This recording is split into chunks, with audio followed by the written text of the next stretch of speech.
ntiwakwitwa umwana, ntiwahinduka umwana w'Imana umwuka wera atakoze igikorwa muri wowe. Niwe udutungira agatoki Kristo, akatwereka Kristo. Nkunda rya jambo rivuga ngo azatsinda ab'isi. Ubundi wakijwe utsindwa nta muntu ukuburanyije. Murabizi kandi uburyo twese tuba dukunda kugaragara neza. Iyo utarakizwa uraburana, barambeshyera, bangitikirana kandi ntari cyo, kandi nyamara uburi cyo. Tuba dufite ukuntu dushaka kugaragara, ariko umwuka wera atsinda ab'isi. Umunsi yanyemeje iby'icyaha, yabinyemeje ni nyenyine, nta n'umuntu uhari. Uko niko bigenza, kwemeza iby'icyaha nta muntu uhari. Ukabona ububi bwawe n'uburyo uri umutindi wo kubabarirwa, n'uburyo ibyirato byawe bihindutse zeru n'ubusa. Cyaduha data akatwongerera abakizwa. Iri jwi rya mwuka wera rikavugira muri benshi bari biringiye ibinyoma n'ibyondo n'ibipapuro.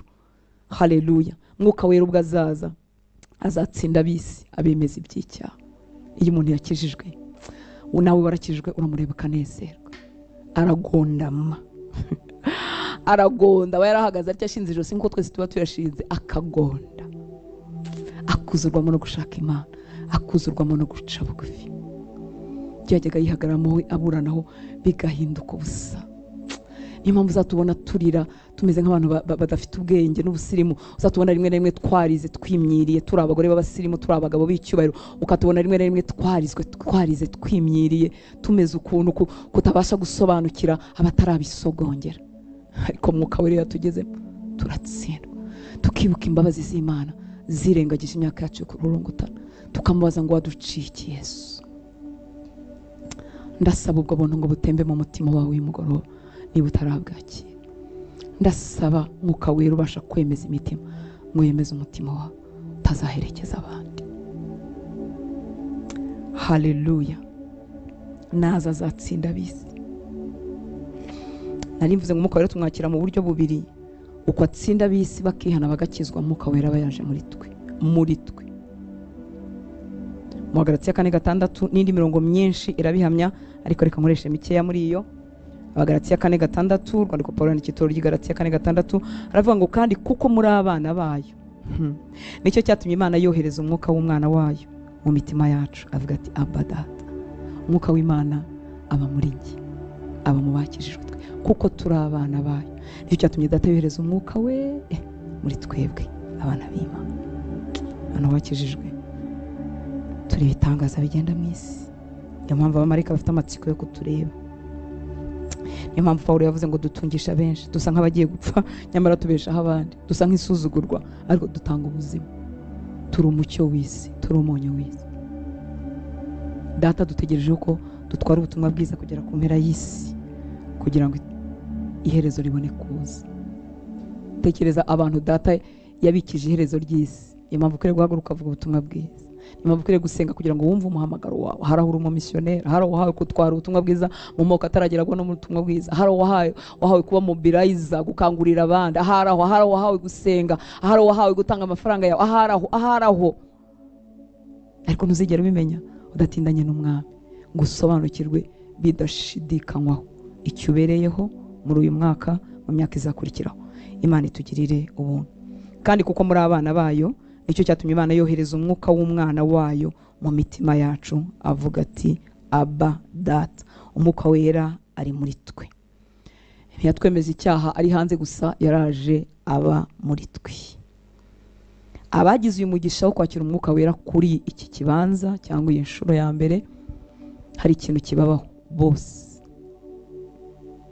Bashobora kuba batarabasha ikintu, ariko ijwi ribabwira ngo icyo kintu uvuze si cyo, icyo kintu ukoze si cyo, uko witwaye si byo, urayobye, biriya bintu ugiyemo si byo. Rimwe na rimwe kuko inyungu mba ngiye gukuramo zifite uburemere na mpurere iruta iryo jwi, cyangwa ubwiza biri bunzanire uburyohe biri bumpe mu mubiri, niba ari icyaha kiri bwuzuze irari ryanjye bikaremera, ariko ijwi mba naryumvise. Kandi iyo nkirangije ijwi rirakomeza rikavuga, nkariburiramo amahoro. Ni biriya Dawidi yavuze ngo ntunkureho umwuka wawe, kuko icyaha kibuza umuntu wese wakijijwe, icyaha kimubuza amahoro. Umuntu utarakijijwe, icyaha ntikimubuza amahoro. Ashobora kuba mu nzu y'Imana kimwe natwe, ariko icyaha ntikimubuza amahoro. Ahubwo muri kimwe barimo apangiramo igikurikiraho n'ikizamwungura n'ikizamushoboza kugera ku byo ashaka. Ariko umuntu wese wakijijwe, wagezwemo n'imbuto y'Imana, ijwi ry'umwuka wera ntiriceceka, rivugira muri we, biri ukoze si byo, hari iyo ugiye siho, urarengereye, ariya magambo ntiyari ngombwa. Ijwi rye rivuga ryongorera. marezoma iyo tumaze igihe tutamwumva twanga kumwumvira tugera igihe imitima nama yacu ikanangirwa ukajya ukora ikibi ukiyongeza ikindi. Hari igihe umuntu akubwira ngo ese ko umutima nama utancira urubanza, wagucira urubanza guteze kandi warapfuye. Zuka ubeho umucyo w'Imana kumurikire. Iki rero nizere ko kiri busige twese tumenye ko twese abakijijwe tumufite muri twe. Kuko hari umuntu avuga ati ngira ngo buriya yahawe uriya yahawe bariya ngewe ntaraza.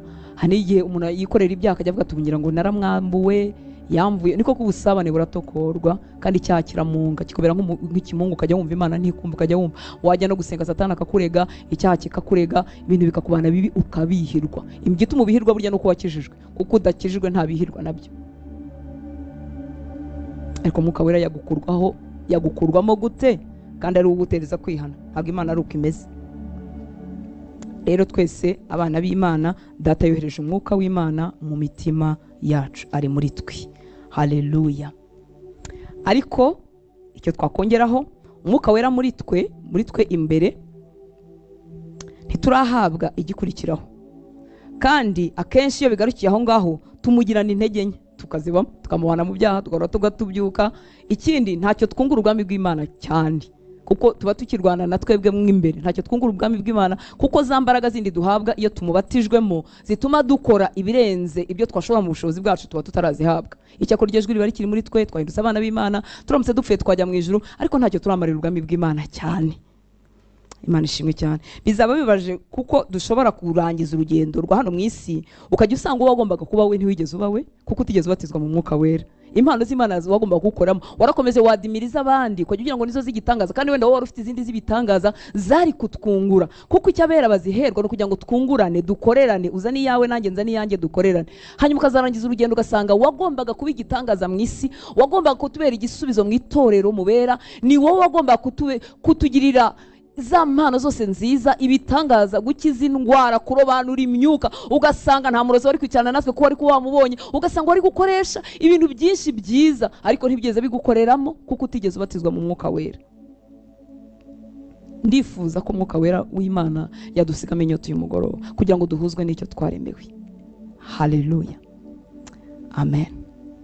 Abo bantu rero Mwuka Wera bahawe Mwuka w'Imana muri bo, benshi muri bo bacyuzuye ubwoba, bacyuzuye gutsindwa, nta mbaraga z'umwuka zikorera muri we. Icyakora barakijijwe kandi Umwuka w'Imana baramufite. Icyo kintu kizirikane, baramufite imbere muri we. Kristo rero ntago twamuhawe, ndetse n'Umwuka w'Imana muri twe ntago twamuhawe kugira ngo tugume mu ntege nke. Haleluya. Abizera basezeranijwe imbaraga. Mbibutse ko uyu Yesu tuvuga nta kintu avuga atari cya mininga. Niba avuze ngo imbaraga, ubwo ni imbaraga. Niba avuze intege nkeya, ubwo nizo. Haleluya. Abizera rero bagezwemo n'Umwuka w'Imana ubahamiriza ko ari umwuka, ko ari abana b'Imana, wa wundi wabatsinze bakamenya icyaha cyabo cyo kutizera Imana. Haleluya. Ntibyagenewe kugarukiraho, ahubwo Data yabasezeranyije imbaraga. Mu byakozwe n'intumwa turahazi ariko ntituhaviva. Turahazi ariko sibwo buzima bwacu. Twahafashe mu mutwe, bamwe twahamenye turi batoya, ngewe ariko ntabwo ndimo nibutse ko nawe na Bibiliya nkuze, ariko arabahamenye ari bakiri batoya, bamenye ibi byanditswe bakiri bato ariko bitigeze bibakoreramo, cyangwa se byabakoreramo ku kigero gitoya babiheruka ubwo. Murabizi abigishwa ba Yesu bari barimo kumubaza ngo ese ngo nicyo gihe cyo kugarura ubwami bwawe? Yesu yari yazutse agiye gusubira mu ijuru. Barimo baza ngo nicyo gihe cyo kugarura ubwami bwawe mu Bisiraheli? Muri make tugiye kugerwaho, karabaye, ingoma yawe iraje. Ubu mbese ngewe Petero ndaba ndikegera, Yohani ndi hafi aho ngaho, Yakobo nanjye ndaho hafi. Kuko iyo bamubaza ngo ni igihe cyo kugarura ubwami mu Bisiraheli nicyo babaga bavuga. Mbese aje gukuraho ingoma y'Abaroma, aje kwima noneho koko nkukomoka kuri Dawidi, nibyo babaga babaza.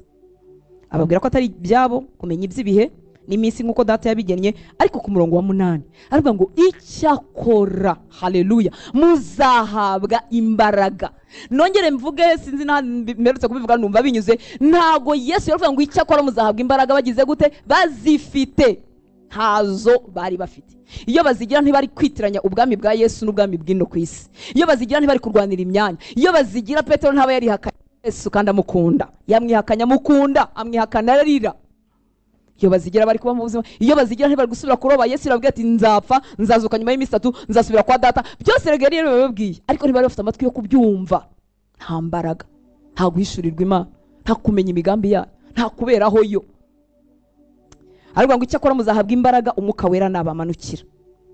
kandi muzaba abagabo bo kumpamya i Yerusalemu ni Yudaya yose ni Samariya no kugeza ku mpera y'isi. Arimo arabibwira abantu bafite ubwoba bw'urupfu, abantu bamwihakanye mu kanya gatoya, abantu bameze nk'aho imyaka 3 bamaranye nta kintu yigeze bakoramo, niba arimo kubibwira ariko arabibizeza neza. Arabwira ngo icyo nzi neza nuko muzahabwa imbaraga umwuka wera nabamanukira, mukaba abagabo kumpamya, mukampamya iwanyu Yerusalemu, mukampamya Yudaya, mukagera muri bene wa Samariya bavanze n'ikivugi cy'abanyamahanga, mukagera no ku mpera y'isi. Kandi byarabaye. Haleluya.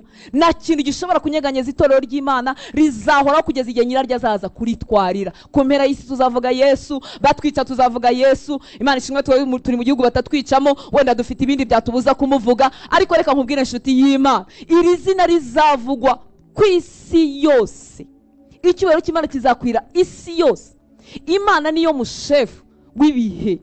Haleluya. Igenga ibihe. Intambara zirakubita, ibihuha bikaba, imyuzure igatera, ibyorezo bikaba, ariko data afite kontrole y'ibihe. Ava itangiriro ry'isi azi n'iherezo ryayo. Haleluya. Hanyuma natwe dushyiramo, aravuga ngo icyakora muzahabwa imbaraga umwuka wera nabamanukira. Haleluya. Ibi bintu biraryoshye. Yohana Umubatiza yari yarabibonye bitari byabo. Aravuga muri Matayo 3:11. Matayo 3:11.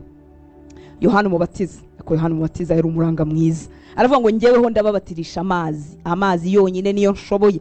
Njyeweho ndababatirisha amazi ngo mwihane. Ariko uzaza hanyuma yanjye andusha ubushobozi, ntibinkwira no kumutwaza inkweto. Ndiwe uzababatirisha umwuka wera n'umuriro. Mwibuke ko Yohana Umubatiza ngo yari yaruzi umwuka wera kiri mu nda ya nyina. Yari umunaziri, yari umuhanuzi, yari integuza ya Yesu. Yewe yari Eliya wagombaga kuza. Yari yaravuzweho byinshi. Abona Yesu avuga ati nukuri ngenda batirisha amazi gusa, ngenda ndababwira ibyo kwihana gusa. Ariko harundi ntashobora no gukora ku dushumi tw'inkweto ze. Wowe naza azabatirisha umwuka wera. Yohana bivuga bitari byaba. Yesu ataragaragazwa, atarapfa, atarazuka, atarasubira mu bwiza bwe. Yohana arabivuga. Imana ntibeshya.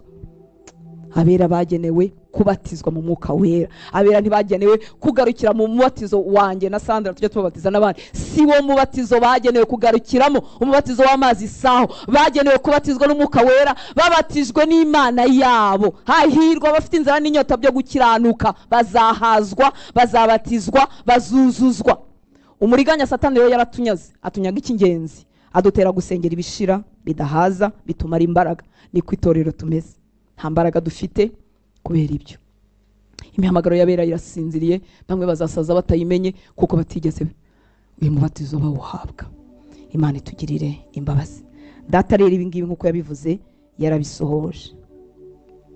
Mu byakozwe mu gice cya 2 murongo wa 2 kugeza ku wa 4, uyu mubatizo waje gusohozwa, babatizwa mu mwuka wera. Haleluya. Byakozwe mu 2 kugeza kuri 4, ngo nuko umuriri ubatungura uvuye mu ijuru, umeze nk'umuyaga wuha cyane, ukwira inzu bari bicayemo. Haboneka indimi zigabanije zisa n'umuriro. Ururimi rujya ku muntu wese wo muri bo. Bose buzuzwa umwuka wera, batangira kuvuga izindi ndimi nk'uko umwuka yabahaye kuzivuga. Mwibuke ko indimi bavugaga ni izindi ndimi zacu z'abantu. Abantu bavuye mu bice bitandukanye by'ibihugu byari biriho, bose buri muntu wese akumva ubutumwa bwiza bwa Yesu Kristo mu rurimi rwe. Haleluya. Umwuka wera ntashobora kumanuka ngo biyobekane ko yamanutse hari ikintu kiba. Ibi ntibigutere gushaka sensation, emotion, nubwo nazo atari mbi, ariko ntibigutere kuba ari ibyo ushaka, kuko umwuka wera namanuka uzabimenya. Haleluya. Kandi iyo yatumanukiye turabimenya. Imana ishimwe cyane. Bamwe bazavuga muri izi ndimi twita iz'abamarayika, abandi ntibazazivuga, bazahabwa ibindi biberekanaho umwuka, kuko si cyo kimenyetso rukumbi. Kuko nahangaha abigishwa bavuze indimi zumvikana zisobanurwa, ariko kandi ntibigutere guhakana indimi z'umwuka kandi tuzibona muri Bibiliya n'ubusobanuro bwayo. Ndetse na kiriya gice cyose Pawulo asa nk'uwageneye impano ntiyigeze azirwanya, ahubwo yaravuze ngo babikoreshe muri gahunda. Uhanura natangira guhanura, uhanuraga mbere aceceke. Ikindi ndimi ngo zirungura nyirazo, zintera kunguka mu mwuka. Nazireka gute kandi zinyungura mu mwuka? Nkeneye ko umwuka wanjye uhora uhembutse. Ariko igihe indimi nzirimo nzivuga imbere y'abandi, niba hatabonetse uzisemura cyangwa uzisobanura, cecekere mu iteraniro. Kubera iki? Ibyo nimo kuvuga ntibirimo kumvikana, ariko ntigeze atubuza kuvuga indimi turimo dusenga. Uzajya ubyumva neza, usome ibyanditswe ugenda buhoro. Imana ishimwe cyane. Ikindi kinyoma kijya kibaho abantu bakabigirira ubwoba, no kwibaza ngo ese ngo nimvuga mu ndimi nkavuga iz'abadayimoni. Ibyo bintu ntabwo nzahano byavuye, ariko ntabwo wasaba data ngo yitabe Satani. ese no kuvuga ko nta bantu babihimba? Nabo barabihimba. Ese kuba ibintu bya abantu bakoze ibya fake biravuga ko ibizima tubireka? Hoya, ntago tubireka. Ababihimba barabihimba kugira ngo nyine bagaragare nk'abanyamwuka bemeza abantu. Ibyo bizahoraho. Yesu yaratubwiye ngo urukungu n'amasaka bizakurana kugeza igihe nyir'umurima azaza gusarurira. Niko bimeze. Ababihimba bazahoraho, ariko kuba umuntu yabihimbye ntibivanaho iby'ukuri kandi byanditse muri Bibiliya. Wikwibuza kubisengera, wikwibuza kubyifuza. Ikindi cyifuzo cyawe kigoye kuba gutunganira Imana. Nakubatiza ugatangira kuvuga mu ndimi, Imana ibishimirwe. Nakubatiza ukagaragaraho n'izindi mpano nyinshi atanga, Imana nibihererwe icyubahiro. Icyakora uzamenya ko ari ikintu cyakubayeho. Haleluya. Kandi natwe tuzabibona kuko bizazana itandukaniro nkuko byagendekeye bano bakozi b'Imana. Imana ishimwe cyane.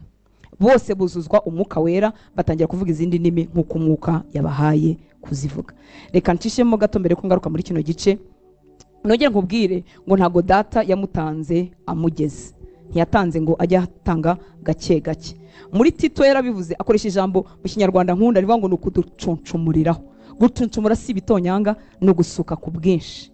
Mwibutse ko kuri kuntu Yohana yavuze ngo we uwo ngo ntashobora gutwaza n'inkweto ze, ngo wazababatirisha umwuka wera. Umubatizo byavugaga kurengerwa. Nuvuga ngo ndajya mu mazi ndengerwe. Niyo mpamvu Bibiliya itatubwira umubatizo w'amazi make. Na mubatizo kora ko birashushanya gupfana na Kristo no kuzuka. Ndarengerwa.